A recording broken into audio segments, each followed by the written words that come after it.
The LCK is the House of Legends, and we are honored to welcome you to our home here in Gyeongju for Dzień dobry, kochani. the 2024 LCK Summer Dzisiaj- Grand Finals. Welcome everyone.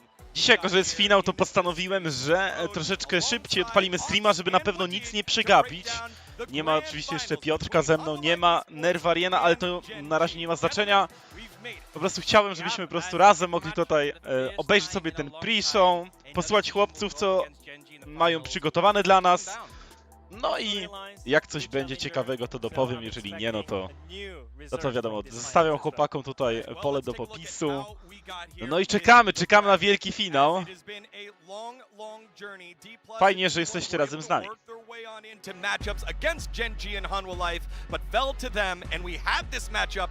Predykcje na dzisiaj. Chciałbym, żeby było 3-2, ale boję się, że took down T1 to stop the history that has been made over the last 2 years. It is not a Gen G and T1 final. Myślę, że będzie 3-1. Looking to upset one of the best teams in the world. And I think based on form through the regular season, this is definitely the expected matchup. These two teams have firmly been at the top two when we've looked at performance, when we've looked at the standings for most of the season. But there's still that worry that T1 might be able to ramp up towards the end as they have a tendency to do. Hanwha Life Esports would not let that happen. Yeah, I mean, I feel like Hanwha Life Esports is only team that maybe can break down the Gen G esports in the scene. So I feel like they have higher chance because we saw a lot of insane performance from team. Yeah, and as you take a look at our graphic here, over the last several years, it has been T1 and Gen G non-stop in the finals. And, you know, you might have been wondering, what is this character that we have here? Well, this is the Chomsong-yi, which is representative of the Chomsong-dae, which is the oldest astronomical observatory in Asia. And you don't need an observatory to see all the stars on display here because we have so many players that have played in the finals or world finals here in our matchup in Gyeongju. As we take a look at some of the milestones that have been made by Gen G in their record-breaking summer season this 2024. The longest match win streak, the longest game win streak, the longest game win streak in a single split, the first ever undefeated LCK round record, and the highest win-loss record in LCK regular season because there were so many 2-0s. And I think it's clear to everyone that Gen G have been super dominant this season, have looked really good, but seeing all those records together kind of highlights how much of a sort of record-breaking dominant split this has been for this team. Yeah, and also it's really impressive to see like Golden Gen G in Golden City Gyeongju because maybe they can continue the dominance in this year. Yeah, it is quite possible, and this team has been so good. But on the other side, history also in the making as we had the last remaining Tiger from Rocks Tigers. It's Peanut back at his home organization, now renamed as Hanwha Life Esports, taking on Tiger Nation 8 years later since the last time he was in the finals. Such a long time, also such a long gap for this organization. The first time they've been in the finals since the rebrand, since the new name, and the fact that Peanut is with the roster again to bring them to the finals, it's something special. I mean, even though he's not a guy who stays in a team for a long time, he always changes the team. But I feel like Rock's Peanut is one of the like memorable Peanut that we actually remember. And also, if Peanut wins these finals, it will be LCK with Rocks Tigers. He had the champion with Rocks Tigers 8 years ago. So the legacy continues with Hanwha Life Esports right now. Absolutely, but standing in their way, the most dominant team in the world in Gen G. As we take a look at their accolades throughout all of LCK and Worlds events, you've got champions all the way down. The numbers to remember, 1, 4, 4, 3, 2. That's how many LCK titles these guys have. I feel like when looking at a graphic like this, it's easy to take for granted LCK titles, but think how long Keen fought and performed at a high level before he finally got his, and the fact we have players like Pays, so new, already has 2 in the bag, just the spread of titles between these players is really something crazy. And look at it. Look at Zeka right now. It's so cool, but it's gonna be like ruined or fill up with another insane record here. That's right. Again, 6 titles here for Peanut, 3 for Doran, and so many that have came through this Gen G organization. Of course, we have 3 members that were a part of the original Gen G roster that won it back in 2022, and now looking to run it back again in 2023, excuse me, and now looking to try and do it now as part of Hanwha Life Esports. And even with really successful rosters, people will often ask, okay, who's the most important member?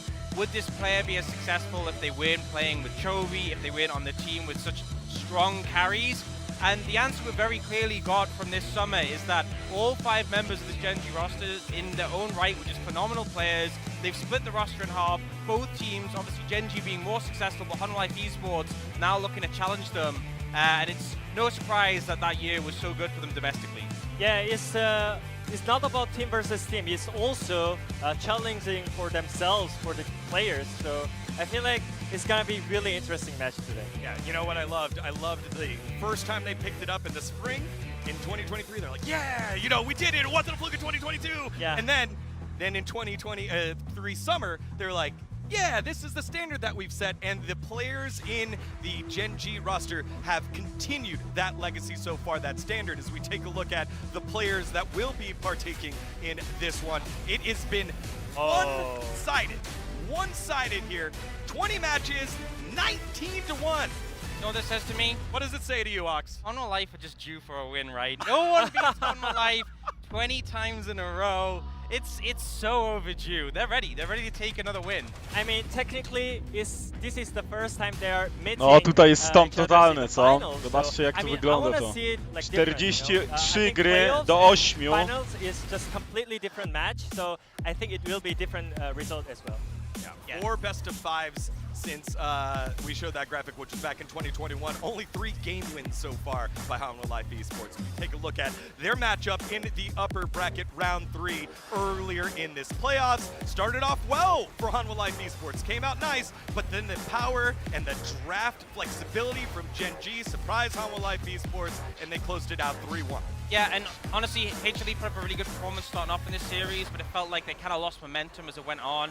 I think a big piece for them has been Zek on the smallers really allowed him to just constantly be a threat in the later stages of the game, and HLE have done a good job playing around that, but then Gen G just decided to deny it from there on out, and they could no longer lean on him having that late game potential. They put Pays on things like the Glista, so he could be super dominant in lane, in the Renata, great into the Lights champion pool.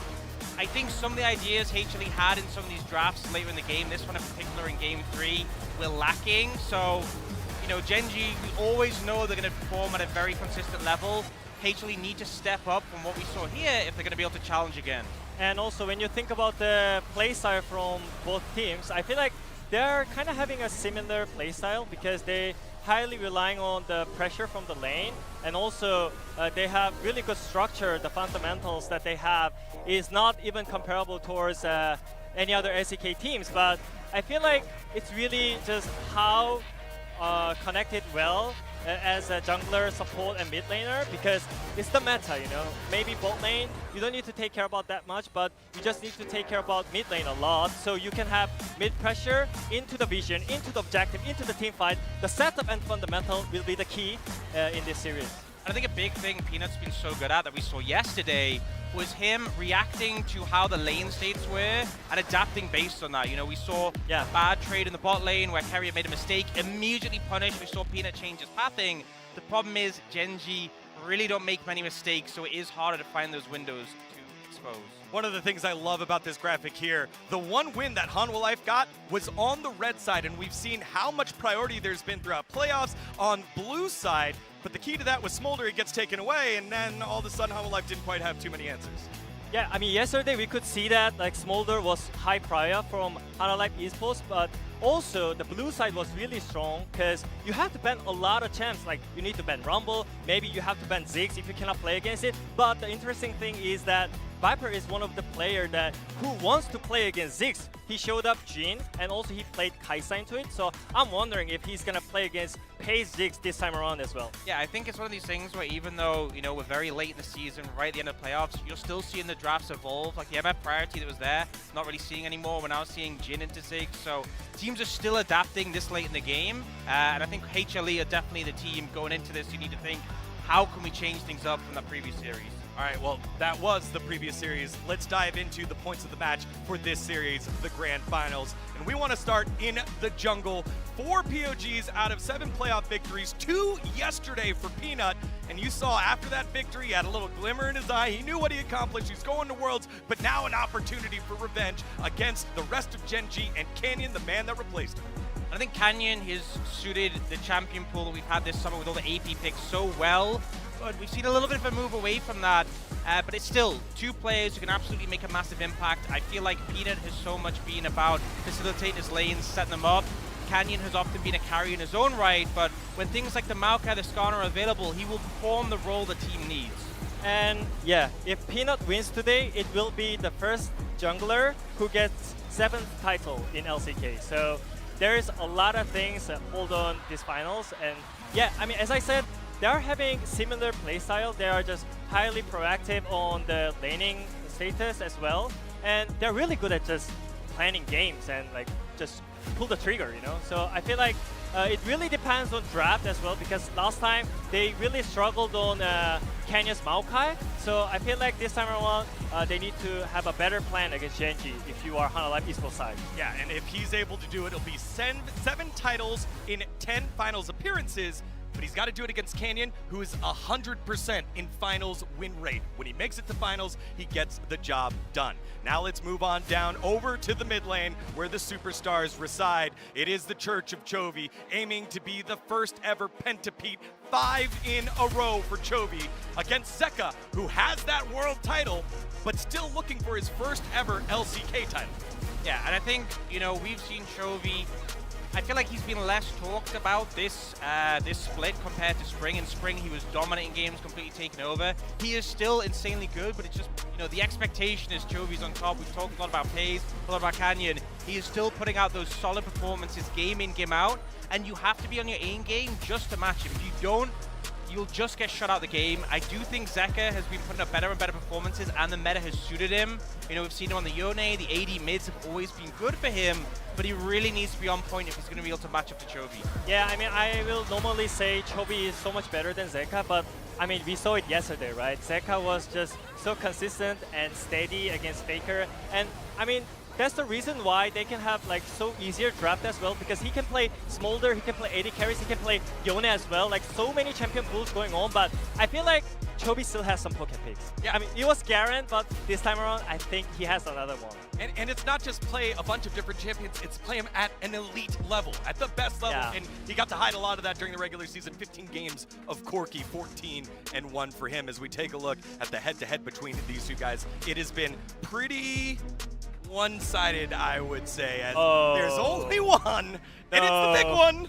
But again, the only one that Zeka's had, and this is what fans of Zeka have been waiting for. When will he get back to that playoff, or that Worlds run form, where it was the greatest month in League of Legends of his life, but it hasn't been there yet, and he's getting closer. And I mean, you know what? Like, if I'm Chovy, I will not be happy seeing this match record, you know? So, I mean, I feel like Chovy is gonna like go 100% on him right now. You know what, if I'm Zeka, I'm thinking, I'm feeling pretty due right now, you know? Well, due up next is the bot lane, as we've got 2 of the best to do it in Viper and FaZe. You know that fact I threw out earlier for Canyon, and 100% win rate in finals? Well, same thing for FaZe, and that's his career. All he's done is win in finals, 3 in a row, going for 4 since he's been brought up to the roster. I think FaZe has just had such a phenomenal season. It feels like he is more and more growing as a player and becoming this carry who is able to put in consistent performances, but also have those big moments where he steps up to the plate. He's like, I'm taking the game in my hands. We are winning from here. And the growth that he's continuing to have, it's easy to forget how young the player is. He's very recently come to the LCK. He's had more titles than a lot of players will see in their entire career, and it feels like he still has so much room to keep growing. I mean, most impressive thing from FaZe is that he's not getting a lot of resources from the team. When you actually watch Genji's game, like, Lehans is kind of free to like walk around the map, and FaZe is just randomly fed. I mean, they're not putting any resources, any like power on the lane, but just FaZe is being FaZe. Yeah, he's being just so consistent and really good, being on just good side. So, I mean, he's just a guy who doesn't need any resources, but just fed at some point, you know? He just finds the window, finds the moment. And I feel like Viper's had a return to form in playoffs. When Ezreal was really strong, he was popping off on that. As the meta shifted a bit, it felt like he wasn't really having those big impact games as much. But he has come back to form in terms of playoffs. Obviously, the stats are, it's hard to compare to FaZe, but he has been putting in the numbers. But FaZe, some of these are just a little ridiculous. 908 DPM, 21 KDA. Yeah, just a bit extreme. I mean, even though we didn't spotlight Viper yesterday, he played really well against Ziggs, especially. And also, FaZe is gonna high prior Ziggs most likely for today. So it's gonna be really interesting if like FaZe is gonna challenge with another champion, or Viper is gonna willing to play against Ziggs right now. Right, and we take a deeper dive into FaZe because his form last split compared to this split, so different. We're thinking, hey, maybe FaZe, the spot lane might not be the strength of it. Man, things turned right on its head for the summer split. Yeah, and I mean, part of this is going to be how dominant things were for Gen G, but I also think if you compare his performance in spring, he was the weak point of the team. It felt like FaZe's laning, even going into the playoffs, was a bit of a problem point. It's why it was such a struggle to win for Gen G when it went to 5 games in the finals. I feel like the difference between now, he feels like a strong point of the roster. He's constantly a driving force in these games, and when he does get his own resources, he's able to